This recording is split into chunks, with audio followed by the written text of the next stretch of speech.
Hey everyone, it's Ryan, and today I'm going to show you how to make the ultimate s'mores layer cake. This cake is inspired by the Momofuku Milk Bar Naked Cake, and it looks incredible.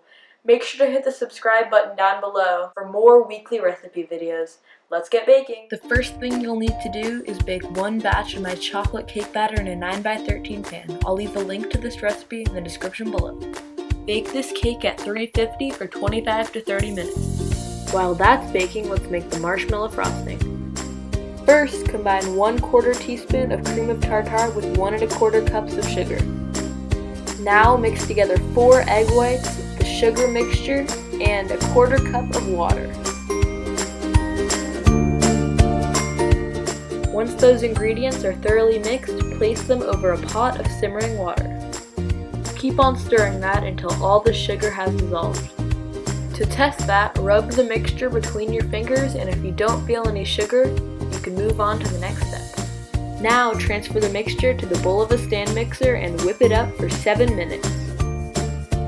You'll know the frosting's done when you have stiff peaks.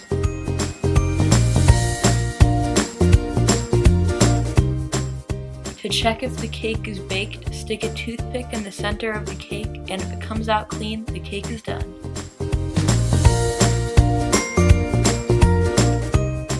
With a knife, loosen the cake by cutting around the sides of the pan. Then, bang the cake out onto a cutting board. Next, I'm using a 6-inch cake ring to cut out 3 circles out of the cake. The first circle is going to be the circle that goes on top. You want this circle to look absolutely perfect. The second circle you cut is going to be the middle layer of cake. You want this circle to look good, but it doesn't have to look as good as the first circle. The third circle is going to be the bottom layer of cake. This layer can just be a pieced together jigsaw puzzle. Now remove the excess cake.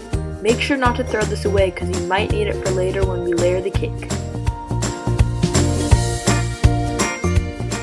Now place a strip of acetate inside your cake ring. You can buy acetate at a restaurant supply store or online. I'll leave a link below where you can buy that.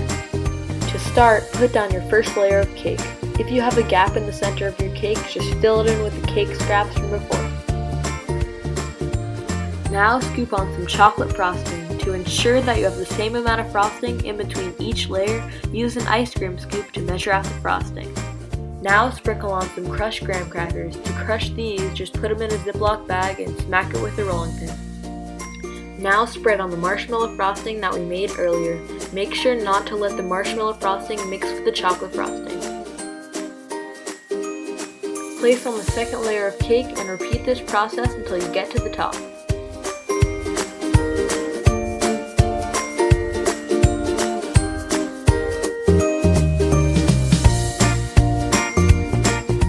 Once you've placed down your top layer of cake, spread on the last layer of chocolate frosting. Now put your cake in the freezer for at least 3 hours or up to 2 days. Once you've carefully taken your cake out of the freezer, peel off the acetate. If you want this cake to look and taste more like s'mores, put some mini marshmallows on top of the cake. And if you're feeling super adventurous, take a blowtorch to the top of the cake and toast the marshmallows. Lastly, sprinkle on some crushed graham crackers and enjoy. Make sure to subscribe to this channel for more weekly recipe videos.